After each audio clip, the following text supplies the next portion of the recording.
நண்பர்கள் அனைவருக்கும் வணக்கம். போன கிளாஸில் நம்ம 50 வினாக்கள் பார்த்துருப்போம். இந்த கிளாஸில் அதனுடைய கண்டினியூவேஷனான 50 வினாக்களையும் ப்ளஸ் பழைய புத்தகத்தில் உங்களுக்கு வினாத்தாள் வந்திருக்கும், பழைய தேர்வுகளில் வினாத்தாள் வந்திருக்கும். அதாவது பழைய தேர்வுகளிலிருந்து பழைய கொஷின் பேப்பர்ஸ்லேருந்து உங்களுக்கு வினாக்கள் வந்திருக்கும். அடுத்தடுத்து நம்ம பார்ப்போம். போன கிளாஸில் கடைசியாக 150வது கொஷினோட ஸ்டாப் பண்ணோமா. 156வது கொஷின், ஜி.இ. போப்பிற்கு தமிழ் கற்பித்த ஆசிரியர் யார்? ஜி.இ. போப் யார் காப்பார் என்று தமிழன்னை இயங்கிய போது காத்தவர் ஊவேசா. வெளிநாட்டிலிருந்து தமிழை மிகப்பெரியதாக பரப்பியவர் அப்படின்னு சொல்லிட்டு சொன்னோம்னா ஜி.இ. போப்பை நம்ம சொல்லலாம். அவருக்கு ஆசிரியராக இருந்தவர் ராமானுஜ கவிராயர். ஞாபகம் வச்சுக்கணும், அவருக்கு ஆசிரியராக இருந்தவர் ராமானுஜ கவிராயர். மதுரை சுப்புரதீப கவிராயர் வீரமாமுனிவரின் ஆசிரியர். வீரமா முனிவர், முனிவருடைய ஆசிரியர். எல்லையா கிடையாது. நீங்கள் ஜி.இ. போப்புக்கு எல்லையாக்கும் எந்த சம்மந்தமும் கிடையாது. திரிகூட ராசப்ப கவிராயர் கிடையவே கிடையாது. இவர் 17ஆம் நூற்றாண்டு 18ஆம் நூற்றாண்டு சார்ந்த ஒரு நபர். 18ஆம் நூற்றாண்டு. அப்போ சுப்புரதீப கவிராயர் வீரமாமுனிவருடைய ஆசிரியர், ராமானுஜ கவிராயர் ஜி.இ. போப்புடைய ஆசிரியர். ரொம்ப தெளிவாக நம்ம புரிஞ்சுக்கலாம். அடுத்து 152வது கொஸ்டின் பொறுத்துக. இது வீரமாமுனிவரோட தொடர்பு இருக்கக்கூடிய ஒரு விஷயம். கதம்ப மாலை, பொன்னூல், முத்தாரம், சூசையப்பர், இது எல்லாமும் பாருங்க தேவாரமும் பிளஸ் வீரமாமுனிவரோட தொடர்பு இருக்கக்கூடிய விஷயங்கள். சூசையப்பர் என்று அழைக்கப்பட்டவர் யாரு அப்படின்னா தேம்பாவணியுடைய பாட்டுடை தலைவன் தான் சூசையப்பர். இவருடைய இயற்பெயர் தான், இயற்பெயர்னு சொல்ல முடியாது, வீரமாமுனிவர் தமிழ்மயப்படுத்துவதற்காக வளன் அப்படின்னு ஒரு பேர் வச்சிருப்பார். சூசையப்பர் வளன். சரியா? இந்த வளனுக்கு இன்னொரு பேர் இருக்கு, சூசையப்பருக்கு இன்னொரு பேர் இருக்கு, யோசேப் அப்படின்னு சொல்லிட்டு சொல்லுவாங்க. யோசேப் அப்படின்னு சொல்லிட்டு சொல்லுவாங்க. பார்த்துங்க. அப்ப இதுதான் ரைட்.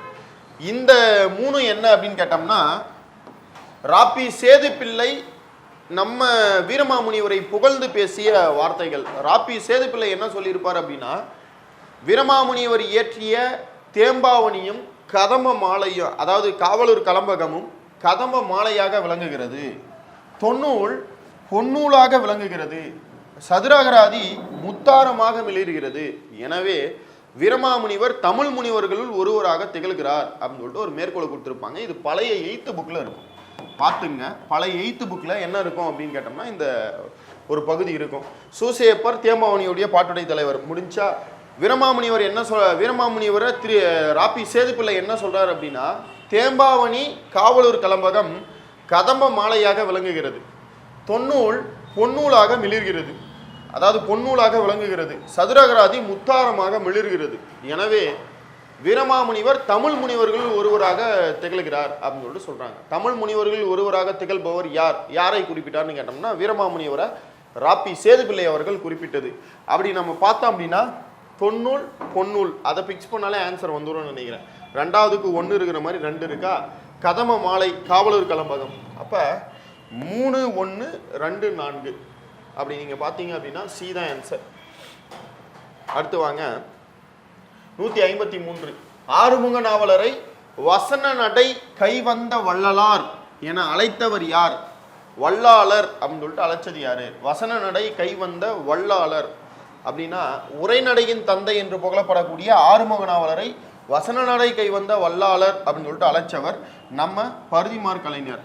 சரியா? பருதிமார் கலைஞர் தான் அழைச்சிருப்பாரு. பழைய புத்தகங்கள்ல இருக்கு. பழைய 8th புக் தான் இதெல்லாம். இது புது 8th book, new 8th book. இப்படிப்பட்ட தலைவர் கிடைப்பது அரிது, அவர் நல்ல உத்தமமான மனிதர் என பெரியார் யாரை சிறப்பித்து கூறினார்? அதாவது நமக்கு சிலபஸ்ல காகிதம் இல்லத் அப்படின்றவங்க இருக்கிறாங்க. அவங்களுக்கு 8ஆம் புக்ல ஒரே ஒரு பாடம் இருக்கு, மனக்கொடை கொடுக்கக்கூடிய திருமணங்கள்ல நான் கலந்து கொள்ள மாட்டேன் அப்படின்னு உறுதிமொழி எடுத்தவர். ஒத்துழையாமை இயக்கத்தின் போது நம்ம தேசத்திற்காக பணியாற்ற வந்தவர். அப்படிப்பட்ட சிறப்பு பெற்ற இந்த காகிதம் இல்லத்து தான் அவரை தான் ஒரு உத்தமமான மனிதர் என்று பெரியார் அழைச்சிருப்பார்.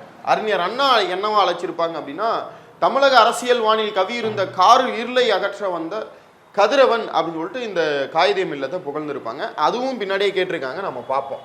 சரிங்களா? 154 காகிதம் இல்லத்தை யார் புகழ்ந்திருக்கிறாங்க? பெரியார் புகழ்ந்திருக்கிறாங்க.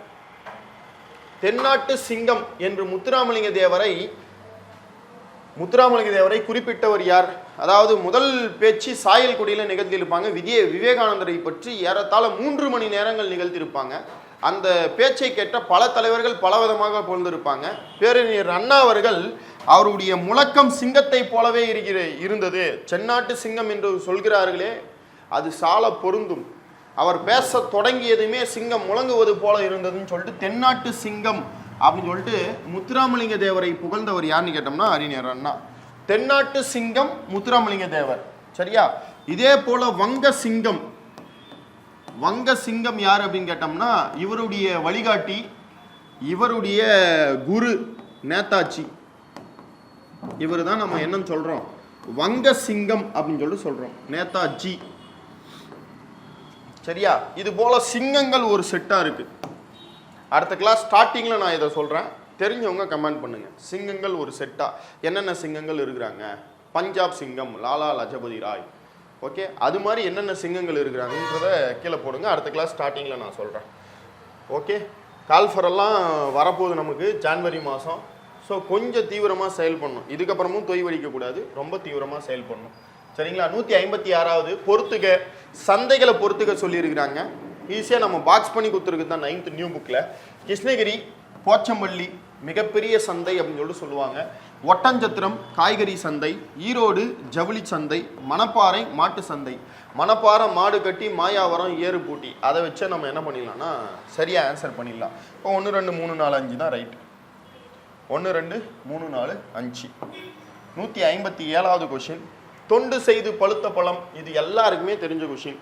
தொண்டு செய்து பழுத்த பழம் தூய தாடி மார்பிலும் மண்டை சுரப்பை உலகத்திலும் மணக்குகையில் சிறுத்தையிலும் அவர்தான் பெரியார், அவர்தான் பெரியார் என பெரியாரை புகழ்ந்தவர் பாவேந்தர் பாரதிதாசன்.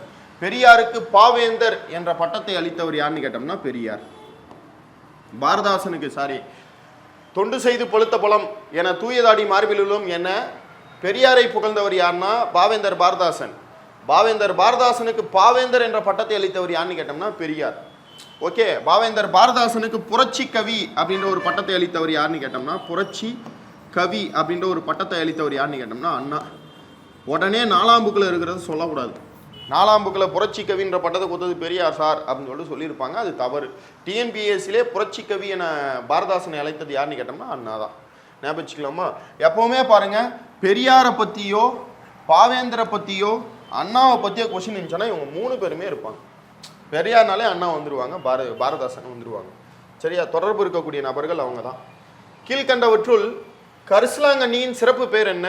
கரிசலாங்கண்ணி பிருங்கசாரம், தேகசாரம். அதாவது நம்ம தேகம் பளபளப்பாக இருக்கணும், நம்ம தேகம் எந்த ஒரு நோய் நொடியும் இல்லாமல் இருக்கணும் அப்படின்னா கரிசலாங்கண்ணி கீரையை நம்ம அதிகமாக எடுத்துக்கணும்னு சொல்லுவாங்க. அதை தான் இங்கே சொல்கிறாங்க. ஞானப்பச்சிலை என்றால் தூதுவளை. வள்ளலாரால் ஞானப்பச்சிலை என்று அழைக்கப்பட்டது தூதுவளை. குமரி என்றால் கற்றாழை. கீழ்வாய் நெல்லி என்றால் கீழா நெல்லி. மஞ்சக்காமாலைக்கு குமரி கற்றாழை. அதுக்கு குமரியின் பேர் வந்தது காரணம் பெண்களுக்கு கருப்பை சார்ந்த பிரச்சனைகளுக்கு மிகப்பெரிய தீர்வாக இருக்கக்கூடியது கற்றாழை தான். குமரி கண்ட நோய்க்கு குமரி கொடுன்னுவாங்க. ஸோ ஞானப்பச்சிலை, ஞானப்பச்சிலை என்றால் என்னது? தூதுவளை. அடுத்து, தமிழக அரசியல் வானில் கவியிருந்த காரில்லை அகற்ற வந்த ஒளிக்கதிராக திகழ்கிறார் என அறிஞர் அண்ணா யாரை குறிப்பிடுகிறார் அப்படின்னு கேட்டோம்னா அறிஞர் அண்ணா யாரை தான் குறிப்பிடுறாரு? காயிதே மில்லத்து தான். நான் சொன்னேன் இல்லையா இதுக்கு முன்னாடி, காயிதே மில்லத்தை பொறுத்தவரை 2 பேர் புகழ்ந்துருக்கிறாங்க. ஒன்று அறிஞர் அண்ணா, இன்னொன்று பெரியார். இந்த 2 பேரை மட்டும் நீங்கள் பார்த்து வச்சிங்க. சிறு புத்தகமாக அச்சில் வெளிவந்த அம்பேத்கரின் புத்தகம் என்ன? சிறு புத்தகமாக அச்சில் வெளிவந்த, ஏன்னா முதல்ல இவருடைய புத்தகம் 1915லேயே எழுதப்பட்டிருக்கும். 1915லேயே பண்டைய கால இந்திய வணிகம் அப்படின்ற ஒரு நூலுக்கு முதுகலை பட்டம் வாங்கியிருப்பாங்க. இந்தியாவில் சாதிகளின் தோற்றமும் வளர்ச்சியும் அப்படின்ற ஒரு புத்தகம் தான் அச்சில் வெளிவந்த முதல் புத்தகம். அச்சில் வெளிவந்த அம்பேத்கருடைய முதல் புத்தகம் இதுதான். இவருடைய இறப்பிற்கு பிறகு கடைசியாக வெளிவந்த புத்தகம்னா புத்தரும் அவரின் தம்மமும் அப்படின்ற ஒரு நூல் 1957 வெளிவந்திருக்கும். 56லேயே அண்ணல் அவர்கள் இயற்கை எழுதியிருப்பாங்க. அப்படி பார்த்தோம் அப்படின்னா 57 கடைசியாக வந்ததுன்னா புத்தரும் அவரின் தம்மமும், தம்மம்னா கொள்கை, இந்தியாவில் சாதிகளின் தோற்றமும் வளர்ச்சியும் என்ற புத்தகம் தான் முதலாக அச்சில் வெளிவந்த புத்தகம். சரியா? அப்போ ஏதான் ஆன்சர். இந்தியாவின் தேசிய பங்கு வீதம், ரூபாய் பற்றிய பிரச்சனைகளை இன்றைக்குமே RBI தன்னுடைய ஆக்ட் 1934 எதை வச்சு போட்டுச்சுன்னா ரூபாய் பற்றிய பிரச்சனைகள் தான். இந்தியாவின் தேசிய பங்கு வீதம் ஒரு முக்கியமான புத்தகம். அப்போ இதுதான் ஆன்சர். புத்தகம் சிறு புத்தகமாக வந்தது இந்தியாவில் சாதிகளின் தோற்றமும் வளர்ச்சியும். தென்னாட்டின் ஜான்சி ராணி என புகழப்படுபவர் யார்? அப்படின்னு கேட்டோம்னா தென்னாட்டின் ஜான்சி ராணி என புகழப்படுபவர் யாரு? காந்தியடிகளால். யாரு? அஞ்சலை அம்மாள், கடலூர் அஞ்சலை அம்மாள். காரணம் என்ன அப்படின்னா காந்தியடிகள் கடலூர் வந்திருந்த போது தேரில் அவங்க என்ன பண்ணியிருப்பாங்கன்னா பர்தா போட்டு கடத்திட்டு போயிருப்பாங்க. அதனால தென்னாட்டின் அஞ்சலை அம்மாள்னு சொல்லுவாங்க. தில்லையாடி வள்ளியம்மைக்கும் காந்தியடிகளுக்கும் தென்னாப்பிரிக்காவில் தான் சம்பந்தம். அம்புஜத் அம்மாள் கிடையாது, தத்தெடுக்கப்பட்ட மகள். வேலு நாச்சியார் கிடையவே கிடையாது. வேலு நாச்சியார் காந்தியுடைய பீரியடுக்கு முற்பட்டவங்க. அப்போ காந்தினாலே நீங்கள் வேலு நாச்சியாரை தூக்கிடலாம். சரியா? வேலு நாச்சியார் தென்னகத்து ஜான்சி ராணி அப்படின்னு சொல்லிட்டு சொல்லுவாங்க. தமிழ்நாட்டின் ஜான்சி ராணின்னு சொல்லுவாங்க. தமிழகத்தின் ஜான்சி ராணி அவங்க. தென்னாடு அப்படின்னாலே அவங்க தான். யாரு? இவங்க கடலூர் அஞ்சலை அம்மாள். முத்துராமலிங்க தேவர், பேரறிஞர் அண்ணா இவங்கெல்லாம் நடத்தின இதழ்களை பொறுத்துக்கணிக்கிறாங்க. முத்துராமலிங்க தேவர் தன்னுடைய குருவின் பேரால தான் இதழ் நடத்திருப்பாரு. நேதாஜி, அறிஞர் அண்ணா மாலைமணி, காஞ்சி, நிறைய திராவிட நாடு, நிறைய இதழ்கள் நடத்திருக்கிறாங்க. அறிஞர் அண்ணாவை பற்றி நம்ம ஒரு வீடியோ போட்டிருப்போம், அதை செக் பண்ணி பாருங்க. இதழ்கள் எதியா இருக்கும் அதில். சரியா? தந்தை பெரியார், தந்தை பெரியார் வந்து ரிவோல்ட் தொடங்கியிருப்பாங்க 28ல். 33ல் புரட்சி. அம்பேத்கர் ஒடுக்கப்பட்ட பாரதம், ஒடுக்கப்பட்டோர் நல்வாழ்வு பேரவை அப்படின்னாலும் அம்பேத்கர் தான். ஒடுக்கப்பட்டோர் பாரதம் அப்படின்னாலும் அம்பேத்கர் தான். ஒடுக்கப்பட்டோர் நல்வாழ்வு பேரவை 1924 1924 தொடங்கியிருப்பாங்க. ஒடுக்கப்பட்டோர் பாரதம் அப்படின்ற ஒரு முக்கியமான ஒரு இதழையும் தொடங்கியிருப்பாங்க. அப்படி பார்த்தோம் அப்படின்னா நம்ம இதுக்கு என்ன இதுவாக போடலாம்? முத்துராமலிங்க தேவர், நேதாஜி 2, பேரறிஞர் அண்ணா மாலைமணி 4. அப்போ 2 4 1 3 அப்படின்றத பார்த்து போட்டது. சரிங்களா? கீழ்காணும் கூற்றுக்களை காண்க. 163. கடற்கரையில் உருவான பேரூர்கள் பாக்கம். பேரூர் அப்படின்னாலே பட்டினம், அப்படியே மாத்தி கொடுத்துருப்பாங்க. இதுல கடற்கரையில் உருவான சிற்றூர்கள் பட்டினம் கிடையாது, பாக்கம். அப்ப இதுவும் தப்பு, இதுவும் தப்பு, அப்படியே மாத்தி போட்டுங்க. பரதவர்கள் வாழும் பகுதி, பரதர் பரத்தியர்கள் மீனவர்களை தான் சொல்லுவாங்க. கடற்கரை என்று அழைக்கப்படுகிறது. ஆமா. அப்ப 3 சரி, 1 2 தவறு. சீதா ஆன்சர். 164. ஆழ அமுக்கி முகக்கினும் ஆழ்கடல் நீர் நாளி முகவாது நாள் நாளி என்று கூறியவர் யார்? எவ்வளவு அழுத்தினாலும் திரவ பொருளை அழுத்தவே முடியாது, அதாவது அமுக்க முடியாது. ஆழ அமுக்கி முகக்கினும் ஆழ்கடல் நீர் நாளி முகவாது நாள் நாளி என்ற திரவ பொருளுடைய தன்மையை குறிப்பிட்டவர், அறிவியல் கருத்தை குறிப்பிட்டவர் ஔவையார். சரியா? இது திருக்குறள் கிடையாது, அதை பார்த்து சொல்லிடலாம். சிறை தண்டனைக்காக நீ வருந்துகிறாயா என்று காந்தியடிகள் கேட்டபோது இல்லை இல்லை மீண்டும் சிறை செல்ல தயார் என்று கூறிய பெண்மணி யாருன்னு கேட்குறாங்க. யாரு? தில்லையாடி வள்ளியம்மை. வேலு நாச்சியார் அவங்க பீரியடுக்கு அப்பாற்பட்டவங்க கிடையாது. அம்புஜத் அம்மாள் கிடையாது, அஞ்சலை அம்மாள் கிடையாது. சிறை செல்ல என்னுடைய சகோதரியின் இழப்பை விட வேலு நாச்சியார் தில்லையாடி வள்ளியம்மையுடைய இறப்பு எனக்கு பேர் இடி அப்படின்ற மாதிரி சொல்லியிருப்பாங்க. பார்த்துங்க. அடுத்து 166வது கொஸ்டின். 166. அறுசுவையின் பயன்கள். நம்ம அறுசுவை, நாக்குளவும் ஊனரசம் 6 அல்லால் உண்டோ, செவிக்கு உணவான நவரசம் உண்டாயினா என்ற மாதிரி நம்ம சாப்பிட்ற சாப்பாடுக்கு ஒரு 6 சுவை. அந்த 6 சுவை என்னது? இனிப்பு, துவர்ப்பு, புளிப்பு, உவர்ப்பு, கார்ப்பு. ஓகே. இனிப்பு வளம், இனிமையான வளம்னு ஞாபகம் வச்சுங்க. துவர்ப்பு ஆற்றல், தோளாத ஆற்றல்னு ஞாபகம் வச்சுங்க. இனிமையான வளமும் தோளாத ஆற்றலும். 3 4 பிக்ஸ் பண்ணுங்க, ஏதாவது வருதா பாருங்க. அதாவது இதுக்கு 3, இதுக்கு 2, 3 2. ஓகே. அப்படி பார்த்தோம்னா ஈஸியாக அடிச்சிடலாம். புளிப்பு இனிமை, உவர்ப்பு தெளிவு, கார்ப்பு உணர்வு. காரம் அப்படின்னாலே உணர்வு, உவர்ப்பு அப்படின்னாலே தெளிவு. உவர்ப்பு டாட்டால் சால்ட்டுன்னு வாங்க பாருங்க, மூளைக்கு நல்லது. அப்போ தெளிவு. ஏதோ ஒரு ஷார்ட்கட் போட்டு ஞாபகம் வச்சுங்க. இது பாக்ஸ் பண்ணி பழைய புத்தகங்களில் கொடுத்துருக்குறாங்க, டிஎன்பிசியில் கேட்பாங்க. பழைய 9th புக்கு, இதுவும் பழைய 9th புக்கு தான். உலகளாவிய தமிழர்கள்ன்ற தலைப்பு. கீழ்காணும் கூற்றுக்களை காண்க. தமிழர்கள் 154 நாடுகளில் வாழ்கின்றனர். ஆமாம், 154 நாடுகளில் வாழ்கிறாங்க. ஏறத்தாழ தமிழர்கள் உலகம் முழுவதும் 8 கோடி பேர் இருக்கிறாங்க. இதை கூட ஒரு டிஎன்பிசியில் கேட்டிருந்தாங்க. உலகம் முழுவதும் வாழக்கூடிய தமிழர்களின் எண்ணிக்கை எத்தனை? 8 கோடி பேர். ஓகே, 8 கோடிகள் வாழ்றாங்க. சிங்கப்பூர், மலேசியா, பினாங்கு தீவு ஆகிய நாடுகளில் கோவில்கள் கட்டி திருவிழாக்கள் நடத்துகின்றன. ரைட். சிங்கப்பூர், மலேசியா ஆகிய நாடுகளில் தமிழே ஆட்சி மொழியாக உள்ளது. ஆமாம், ரைட். இதே போல பணத்தாளில் தமிழ் காணப்படக்கூடிய நாடுகள் என்னது? மொரிஷியஸ், இலங்கை. மொரிஷியஸ், இலங்கை பணத்தாளில் தமிழ் காணப்படக்கூடியது. பணத்தாளில் தமிழ், மொரிஷியஸ், இலங்கை அப்படின்றத ஞாபகம் வச்சிங்க. தமிழ் ஆட்சி மொழியாக இருக்கக்கூடிய நாடுகள், அதாவது இளம் சிங்கங்களே நாட்டை சிறப்பாக ஆளும் அப்படின்னு சொல்லிட்டு நீங்கள் ஞாபகம் வச்சிங்க. இலங்கை, சிங்கப்பூர் அப்படின்றதும் நம்ம நியூ புக்கில் கொடுத்துருப்பாங்க, அதுவும் ரைட்டு தான். அப்போ சிங்கப்பூர் மலேசியா, இலங்கை சிங்கப்பூர் ரெண்டுமே ரைட்டு தான் பார்த்து வச்சிங்க. அப்போ இது அனைத்துமே சரி. 1 2 3 சரி. 1914ஆம் ஆண்டு ஏராளமான முதுமக்கள் தாழிகள் கண்டெடுக்கப்பட்ட இடம். முதுமக்கள் தாழி அப்படின்னாலே நீங்கள் ஒரே ஒரு ஊர் தாங்க, ஆதிச்சநல்லூர். இங்கே தான் ஏராளமான முதுமக்கள் தாழிகள் கண்டெடுக்கப்பட்டது. 1914. கீழடின்னு போற்றக்கூடாது. மருத்துவர் உடலில் ஏற்பட்ட புண்ணை கத்தியால் அறுத்து சுட்டாலும் அது நன்மைக்கே என்று கருதி நோயாளி மருத்துவரை நேசிப்பார் என்று கூறும் நூல் என்னது? நம்ம எல்லாருக்குமே தெரிஞ்சது தான். வாளால் அறுத்து சுடினும் மருத்துவன் பால் மாளாத காதல் நோயாளன் போல் மாயத்தால் மீளா துயர்த்தரினும் வித்துவ கோட்டம்மா நீ ஆளா உணதர்லே பார்ப்பன் அடியேனே. பெருமாள் திருமொழி. மருத்துவர் உடலில் ஏற்பட்ட புண்ணை கத்தியால் இது பண்ணா கூட நம்ம அவங்கள நம்ம நல்லதுக்கு தான் பண்றாங்கன்னு சொல்லுவோம். அந்த கருத்து அதில் தான் இடம்பெறுது. நெடுங்கடலும் தண்ணீர்மை குன்றும் தடிந்தெளி தான் நல்காதாகி விடின் என்னும் குரல் கூறும் கருத்தின் அடிப்படையில் பின்வருவற்றில் எதை குறிக்கும் அப்படின்னு சொல்லிட்டு கேட்குறாங்க. மருத்துவ அறிவா, அணுவியல் அறிவா, நீரியல் அறிவா, மண்ணியல் அறிவா? தண்ணீர்மை ஈஸியாக நம்ம என்ன பண்ணிடலாம், நீரியல் அறிவுன்னு போட்டுடலாம். Okay, right. அடுத்து, காந்தியடிகளால் தத்தெடுக்கப்பட்ட மகள் என்று அழைக்கப்பட்டவர் யார்? காந்தியடிகளால் தத்தெடுக்கப்பட்ட மகள் என்று அழைக்கப்பட்டவர் யார் அப்படின்னு சொல்லிட்டு கேட்குறாங்க. அம்பூஜத்தம்மாள், தில்லையாடி வள்ளியம்மை, அஞ்சலை அம்மாள், வேலுநாச்சியார். தத்தெடுக்கப்பட்ட மகள் நம்ம ஆல்ரெடி சொல்லியாச்சு. யாரு? அம்பூஜத்தம்மாள். ஞாபகம் 171. அட்டு 172. தவறானதை தேர்ந்தெடு அப்படின்னு சொல்லிட்டு சொல்றாங்க. திரைக்கடல் ஓடியும் திரவியம் தேடு. எல்லா இடத்துக்கும் போயிட்டு கூட நீங்க என்ன பண்ணணும், நல்ல பொருட்களை கொண்டு வந்து சேர்க்கணும். 8 திக்கும் சென்றிருவில் பல கலை பொருட்களை கொண்டு இங்கு வந்து சேர்ப்பீர் அப்படின்னு சொல்லிட்டு பாரதியார் அவர்களும் சொல்லியிருப்பாங்க. அப்போ இது ரைட்டு.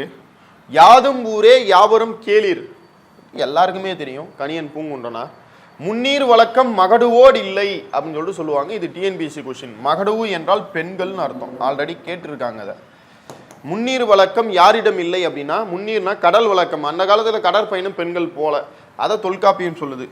அதுவும் சரிதான். அப்போ எதுவும் இல்லை தான் ஆன்சர். எல்லாமும் ரைட். அப்போ தவறானதான் கேட்டிருக்காங்க, எதுவும் இல்லை. 173. பட்டியல் 1 மூலிகையின் பொது பெயரையும் பட்டியல் 2 உள்ள சிறப்பு பெயரையும் பொறுத்து கீழே கொடுக்கப்பட்டுள்ள தொகுப்பிலிருந்து சரியான விடையினை தெரிவு செய்க அப்படின்றத சொல்றாங்க. பட்டியல் 1, பட்டியல் 2 மூலிகையின் பொது பெயர், சிறப்பு பெயர் கொடுத்துருக்குறாங்க. ஆல்ரெடி நம்ம பார்த்தது தான். வள்ளலார் ஞானப்பச்சிலைன்னு தூதுவளையை சொல்லியிருப்பாங்க. தேக சாரம், பிருங்க சாரம் அப்படின்னு சொல்லிட்டு நம்ம கரிசலாங்கண்ணியை சொல்லுவோம். குமரி அப்படின்னு சொல்லிட்டு கற்றாழையை சொல்லுவோம். அதெல்லாம் தான் இங்கே கொடுத்து வச்சிருக்கிறாங்க. தூதுவளை அப்படின்னா ஞானப்பச்சிலை என்று வள்ளலாரால் அழைக்கப்பட்டது. கற்றாழை, குமரி, கரிசலாங்கண்ணி, தேகராசம், குறுமிளகு, இந்திய மருந்து என மிளகை அழைத்தவர் யாருன்னு கேட்டோம்னா இப்போகி ரட்டஸ். யார் இந்த இப்போகி ரட்டஸ் அப்படின்னு சொல்லிட்டு கேட்டோம்னா மருத்துவத்தின் தந்தை. அவர் தான் குறுமிளக இந்திய மருந்து அப்படின்னு சொல்லிட்டு அழைச்சிருப்பார். அப்போ நீங்கள் பாருங்கள், இதுக்கு என்ன ஆன்சர் வரும்? தூதுவளை, ஞானப்பச்சிலை. அப்போ அதை நீங்கள் தெரிவு பண்ணாலே போதும். 2 1 4 3. ஓகே, அடுத்து வாங்க. 174. தமிழரின் வணிகமும் கடற்பயணமும் பற்றிய கூற்றுக்களில் சரியானவற்றை காண்க. கடல் பயணம் நமக்கு சிலபஸ்ல இருக்கு, சரியா? இதுக்கு நம்ம சோர்ஸ்ன்னு பார்த்தோம்னா old 9th book, new 8th book. இந்த ரெண்டும் தான் நமக்கு சோர்ஸ். பார்த்து வச்சுக்கணும். இந்த 2த்துலையுமே கொடுத்துருப்பாங்க, 7த்துலையுமே கொடுத்து வச்சிருப்பாங்க சில பாயிண்ட்ஸ். தமிழர்கள் கிரேக்கர் ரோமானியர்களை யவனர்கள் என்று அழைத்தனர். ஆமா, கிரேக்கர்களும் ரோமானியர்களும் யவனர்கள் என்று அழைக்கப்பட்டனர். யவன பிரியா அப்படின்னு சொல்லிட்டு மிளகு அழைக்கப்பட்டது. மிளகை தான் அவங்க அதிகமாக வாங்கிட்டு போனதால யவன பிரியான்னு அழைக்கப்பட்டது. அப்ப இது சரி. மருத நிலத்திற்குரிய அரசனின் கோட்டையானது கப்பலுக்கு ஓமையாக பதிற்றுப்பத்தில் கூறப்பட்டுள்ளது. மருத நிலத்தின் அரசனானது அரசனின் கோட்டையானது. அப்ப மருதநில அரசனின் கோட்டையை பற்றி பேசக்கூடியது ஒரு பாயிண்டை கொடுத்துருக்குறாங்க. பதிற்றுப்பத்துன்னு கொடுத்துருக்குறாங்க. பதிற்றுப்பத்து முழுக்க சேரர்களை பற்றி மட்டுமே கூறக்கூடியது. பதிற்று வராது. என்னதான் இதுக்கு ஆன்சர்? புறநானூறு. இதெல்லாம் பழைய 9th புக்கில் தான் இருக்குது. பழைய 9ஆம் புக்கில் இது இடம்பெற்றிருக்கும்.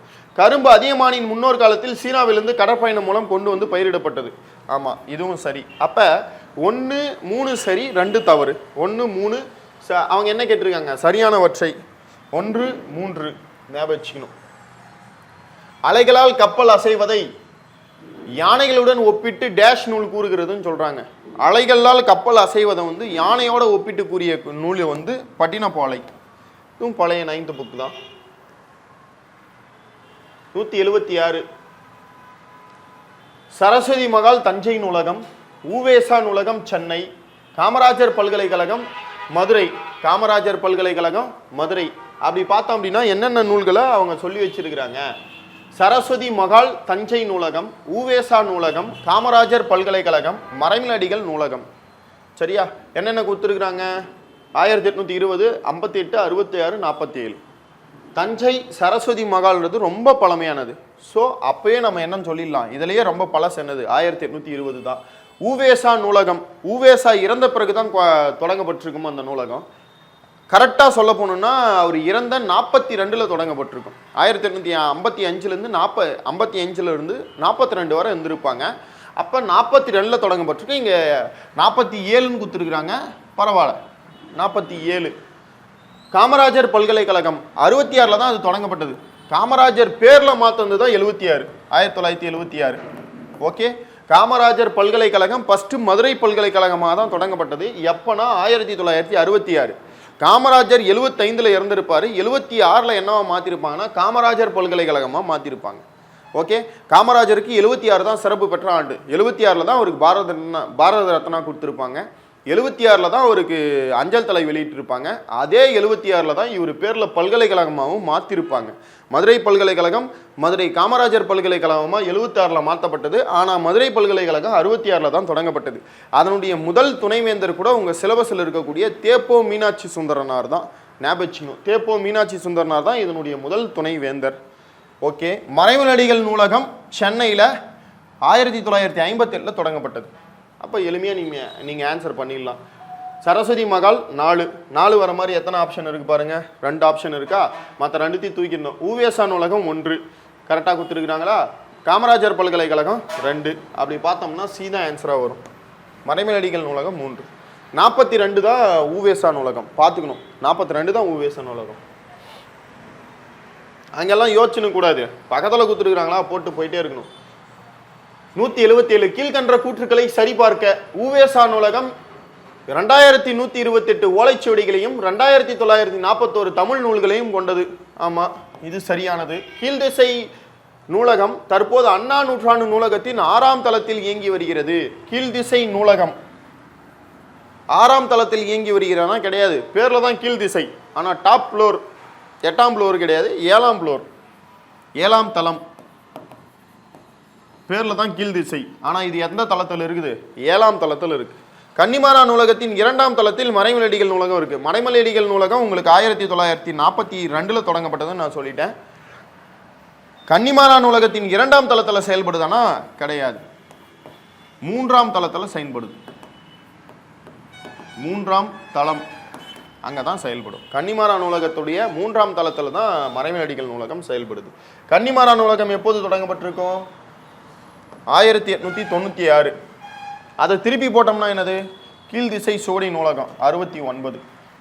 கீழ்திசை சோடி நூலகம் 69. அதை திருப்பி போட்டோம்னா கன்னிமாரா நூலகம் 48, மறைமலடிகள் நூலகம். இதெல்லாம் திரும்ப திரும்ப ரிவைஸ் பண்ணியே இருக்கணும். அப்போ இதில் எது ஆன்சரு?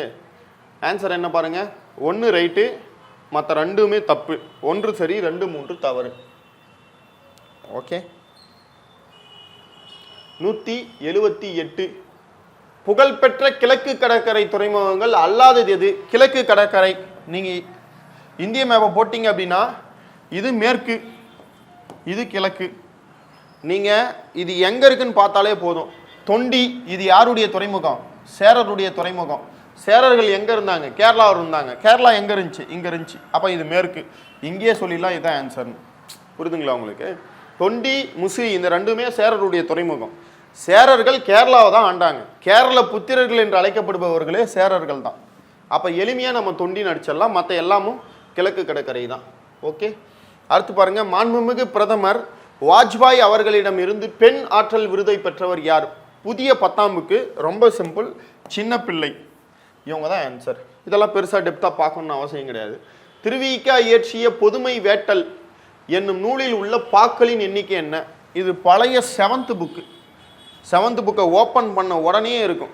பெண்ணினுடைய பெருமையை பற்றி பொதுமை வேட்டல் அப்படின்ற ஒரு நூலை எழுதியிருப்பாங்க. பண்ணினை இயற்கையில் வைத்த பண்பனையை போற்றி போற்றி, பெண்மையில் தாய்மையை வைத்த பெரியனையை போற்றி போற்றி அப்படின்னு சொல்லிட்டு பாடல் எழுதியிருப்பாரு. ஏறத்தாழ 44 தலைப்புகள், 430 பாடல்கள். இங்கே என்ன கேட்டிருக்காங்க? பாக்களினுடைய எண்ணிக்கை, பாட்டுடைய எண்ணிக்கை எத்தனைன்னு கேட்டிருக்காங்க. எப்பவுமே ஒன்று தலைப்பை கேட்பான், இல்லை பாட்டை கேட்பான். ரெண்டுமே டிஎன்பிசியில் கேட்குறாங்க. அப்படி பார்த்தோம்னா 430 முதல்ல ஆன்சர் இருக்கு பாருங்க. சரியா? 181 திருவிக பற்றிய கூற்றுக்களை சரிபார்க்கவும். தமிழ் மொழியை தமிழகத்து மேடைகளில் ஏற்றி தமிழை தென்றலாக தவள செய்தவர்களுள் மிக முக்கியமானவர் ஆவார். ஆமா, தமிழ் தென்றல் என்று புகழப்படுபவரே யாருங்க? திருவிக தான். தமிழ் தென்றல், தமிழ் சோலை அப்படின்னெல்லாம் இவரை சொல்லுவாங்க. இவருடைய புத்தகமும் தமிழ் தென்றல், தமிழ் சோலை தான். தமிழை பட்டி தொட்டிகளில் எல்லாம் பரப்பியதால் தமிழ் தென்றல் என்று போற்றப்பட்டவர். ரைட். காஞ்சிபுரம் மாவட்டத்தில் உள்ள தண்டலம் என்ற ஊரில் பிறந்தவர். ரைட். அப்போ தண்டலம் தான், காஞ்சிபுரம் தான், ஞாபகம் வச்சுக்கணும். 1, 2, 3 சரி. புத்தகத்தில் சென்னை மாவட்டத்தில் உள்ள, சென்னைக்கு அருகே உள்ளன்னு கொடுத்துருப்பாங்க. சென்னை மாவட்டம்னு கொடுத்துருக்க மாட்டாங்க. சென்னைக்கு அருகே உள்ள தண்டலம் அல்லது துல்லம்னு கொடுத்துருப்பாங்க. ரெண்டுமே சரிதான், பார்த்துக்கணும். ஓகே. தாய்மானவருடைய பாடல்களில் அதிக ஈடுபாடு கொண்டவர் யார்? இஸ்லாமிய தாய்மானவர் குணங்குடி மஸ்தான் சாஹிபு. பராபரமே என்ற ஒரு வார்த்தையை யூஸ் பண்ணால் நம்ம அழகாக தாய்மானவன் அச்சிடலாம். ஆனால் இப்போ அடிக்க முடியாது. காரணம், குணங்குடி மஸ்தான் சாஹிபும் பராபரமேன்னு சொல்லியிருப்பார். காரணம், அவருடைய பாட்டை இன்ஸ்பயர் ஆகி தான் இவர் பாட்டு எழுதியிருப்பார். ராமலிங்க அடிகள் இயற்றிய திருவருட்பா மொத்தம் 6 திருமுறைகளை கொண்டது, 5818 பாடல்களை கொண்டது. 6 திருமுறை. இதில் 5ஆம் திருமுறை தான் தெய்வமணி மாலைன்னு சொல்லுவாங்க. அதுதான் நமக்கு 12th புக்கில் வந்திருக்கும், புது 12th புக்கில் பார்த்துங்க. 183க்கு ஆன்சர் என்னது? 5518 பாடல்கள். 184 ராவண காவியம் காலத்தின் விளைவு, ஆராய்ச்சியின் அறிகுறி, புரட்சி பொறி, உண்மையை உணர வைக்கும் உன்னத நூல். அதெல்லாம் யோசிக்காம பேரறிஞர் அண்ணான்னு போட்டுருவீங்க. ராவண காவியத்தை புகழ்ந்தது அவர் தான். கீழ்கண்ட கூற்றுக்களை காண்க. உலகின் மிகப்பெரிய நூலகம் என்ற பெருமையானது அமெரிக்காவில் உள்ள லைப்ரரி ஆஃப் காங்கிரஸ் என்ற நூலை, எந்த நூலகத்தை சாரும்? ஓகே. இந்தியாவின் உலகின் மிகப்பெரிய நூலகம் அப்படின்னா லைப்ரரி ஆஃப் காங்கிரஸ். கல்கத்தா நூலகம் வந்து தமிழ்நாட்டிலே மிகப்பெரிய நூலகம். ஓகே. இந்தியாவில் தொடங்கப்பட்ட முதல் பொது நூலகம் திருவனந்தபுரம் நடுவன் நூலகம். ஆமாம், திருவனந்தபுரம் நடுவன் நூலகம் தான் இந்தியாவில் தொடங்கப்பட்ட மிகப்பெரிய பொது நூலகம்னு நம்ம சொல்லலாம். பொது மக்கள் பயன்பாட்டுக்கு வந்த முதல் பொது நூலகம் திருவனந்தபுரம் நடுவன் நூலகம். அண்ணா நூற்றாண்டு நூலகத்தின் 3ஆம் தளத்தில் அரசியல் நூல்கள் இடம்பெற்றுள்ளன.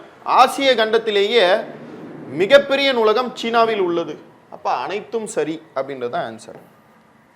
ஆசிய கண்டத்திலே மிகப்பெரிய நூலகம் சீனாவில் இருக்கு. 2வது பெரிய நூலகம் ஆசிய கண்டத்திலேனா அண்ணா நூற்றாண்டு நூலகம். Okay okay. 186 அகத்தே கருத்து புறத்தே வெளுத்து இருந்த உலகர் அனைவரையும் சகத்தே திருத்த என்று பாடியவர் அப்படின்னா பழைய 10ஆம் புக்கு வள்ளலார். ஓகே. அடுத்து 187 இது வந்து டெட்டில் அதிகமாக கேட்டிருக்காங்க, டிஎன்பிஎஸ்சிலையுமே அதிகமாக கேட்பாங்க. அதாவது அந்த காலத்தில் பட்டினப்பாளையில் ஒரு பாட்டு வரும். காலின் வந்த அதாவது நீரின் வந்த நிமிர் பரியும் புறவியும், காலின் வந்த கருங்கரி மூடையும், வடமலை பிறந்த மணியும் பொண்ணும், குடமலை பிறந்த ஆரமும் அகிலும் அப்படின்னு சொல்லிட்டு ஒரு பாட்டு பட்டினப்பாளையில் இருக்கு. அந்த கால மக்களுடைய ஏற்றுமதி இறக்குமதியை பற்றி கூறக்கூடிய நூல்னா இதுதான் சொல்லுவாங்க. ஏற்றுமதி இறக்குமதி பற்றி கூறக்கூடிய நூல் என்னன்னு கேட்டோம்னா பட்டினப்பாளை, மதுரை காஞ்சி.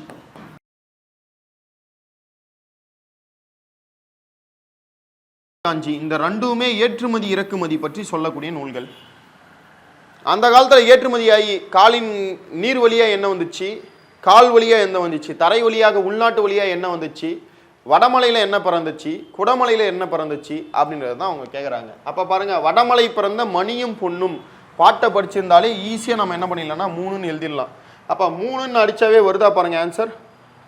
அவ்வளோதான், யோசிக்கணும்னு அவசியமே கிடையாது, போயிட்டு போட்டே இருக்கலாம். மேற்கு மலையிலிருந்து பிறந்தவை என்ன கொடுத்துருக்குறாங்க? சந்தனம். வெளிநாடுகளிலிருந்து வந்தவை, வெளிநாடுனா கால் வழியாக வந்ததா நீர் வழியாக வந்ததான்னு கேட்டோம்னா நீரில் தான் வரும் வெளிநாட்டு பொருட்கள். அப்போ நீரின் வந்தால் நிமிர். பரியும் புறவியும். புறவினா என்னது?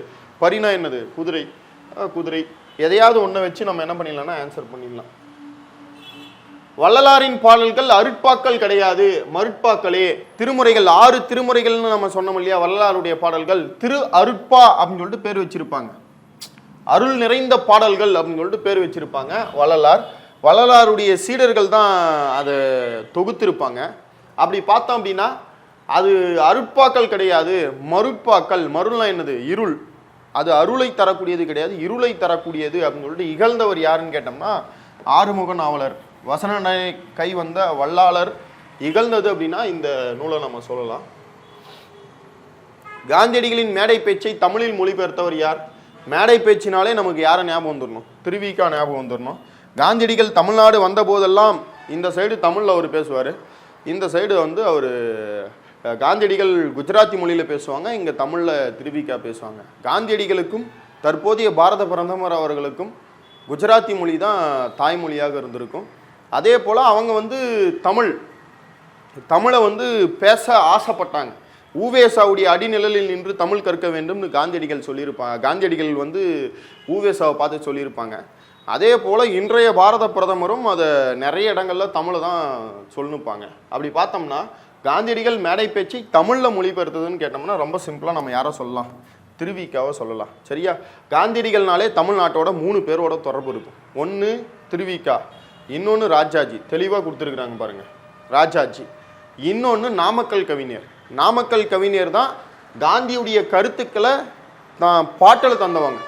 எப்படி பெரியார் தனக்கு ஒரு ஆயுதமாக பாரதாசனை பயன்படுத்தினாரோ, பெரியாருடைய கருத்துனாலே அது பாரதாசன் தான் பாட்டில் எழுதுவார்.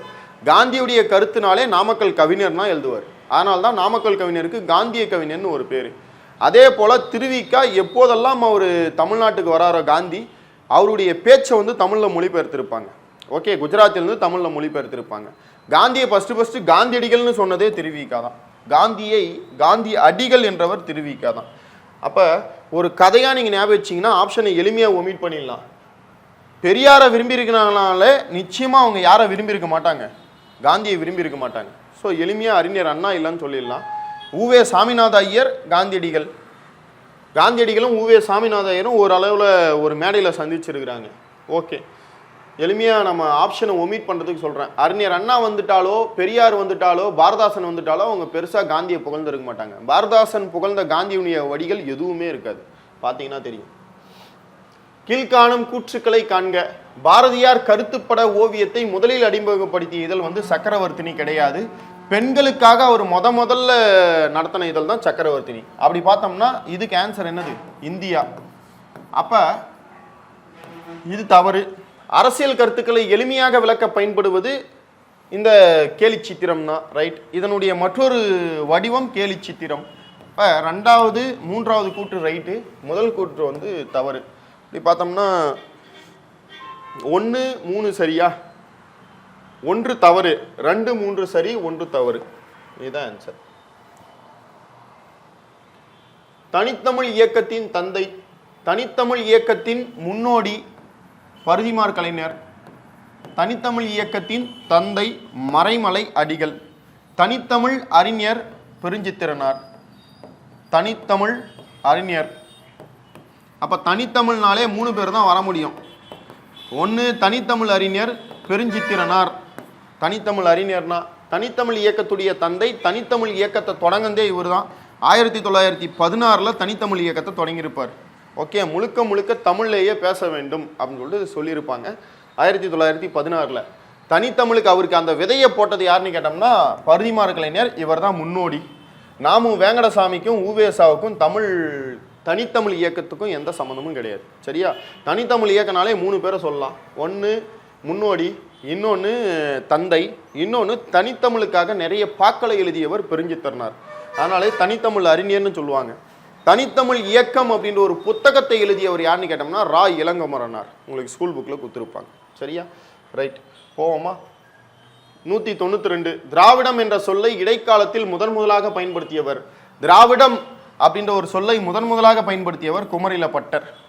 கால்டுவெல் ஈராஸ் பாதிரியார் திராவிடம் என்ற சொல்லே தமிழ் என்ற சொல்லில் தான் வந்தது அப்படின்னு சொல்லிட்டு ப்ரூவ் பண்ணியிருப்பாங்க. கால்டுவெல் தமிழின் தொன்மையை உலகறிய செஞ்சிருப்பாங்க. பிரான்சிஸ் எல்லிஸ் பல தமிழ் ஆய்வுகளை பண்ணியிருப்பாங்க. குமரில பட்டர் தான் ஃபர்ஸ்ட் திராவிடம் என்ற சொல்லை அறிமுகப்படுத்தியவர். கீழ்காணபவற்றுள் தவறானதை தேர்ந்தெடுக்க. தெருக்கூத்து நாட்டுப்புற மக்களால் நிகழ்த்தப்பட்டு வரக்கூடிய கலை. ஆமாம், தெருக்கூத்து பேர்லேயே இருக்குது, நம்ம மக்களால் நிகழ்த்தப்படக்கூடியது. வேளாண்மை செய்வோரின் கலை.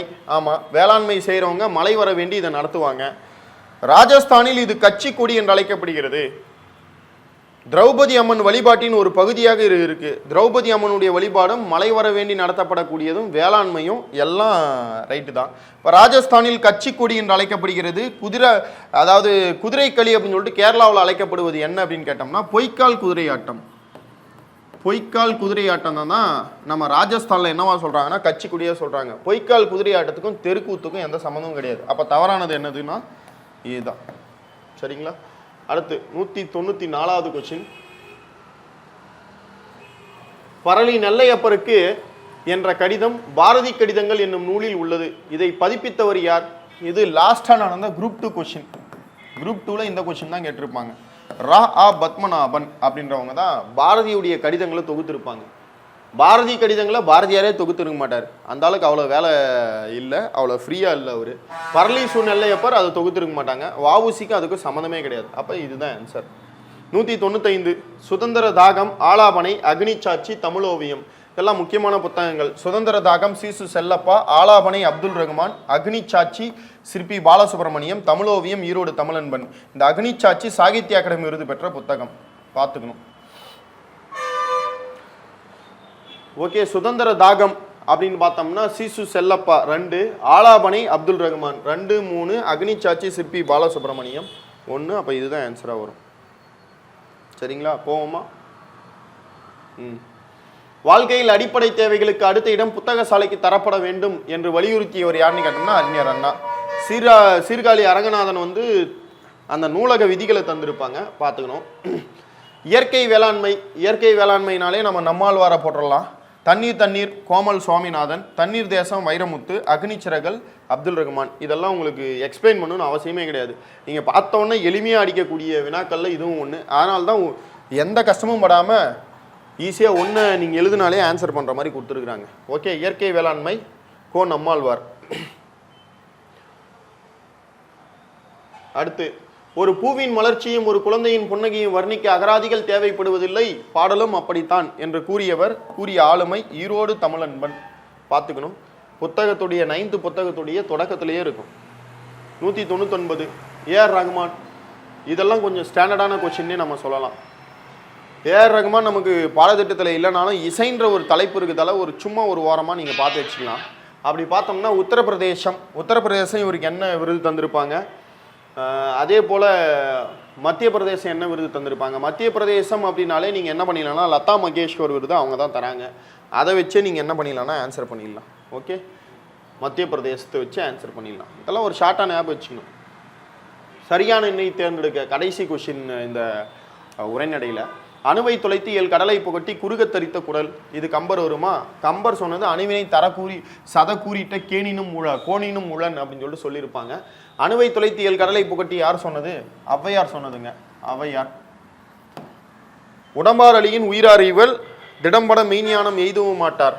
உடம்பை வளர்க்கும் உபாயம் அறிந்தே உடம்பை வளர்த்தேன் உயிர் வளர்த்தேனே. இது சரி. மருந்தாகி தப்பா மறுற்றால் இது தொல்காப்பியம் கிடையாது, திருக்குறள். இப்போ எளிமையாக நம்ம என்ன பண்ணிடலாம்? சீன் ஆன்சர் பண்ணிடலாம். சரியா? ரைட். அப்போ ஏறத்தாழ நம்ம உரைநடைக்கு ஒரு 100 கொஷின் பார்த்துருக்கோம். நம்ம அடுத்து என்ன பார்ப்போம்னா அந்த பழைய வினாத்தாள். அது இல்லாமல் நமக்கு பழைய வினாத்தாள் இல்லாமல் பழைய புத்தகத்துலேருந்தும் இருக்குது. அது ரெண்டுத்தையும் நம்ம பார்ப்போம். நம்ம பொறுமையாக பார்த்தாலும் நல்ல ஸ்டாண்டர்டாக நிறைய எக்ஸ்ட்ரா டேட்டாவோடு தான் பார்க்குறோம். ஸோ கண்டினியூஸாக இதை பாருங்கள் நீங்கள். அடுத்து நம்ம பழைய வினாத்தாள் ஸ்டார்ட் பண்ணிப்போம். Okay, thank you.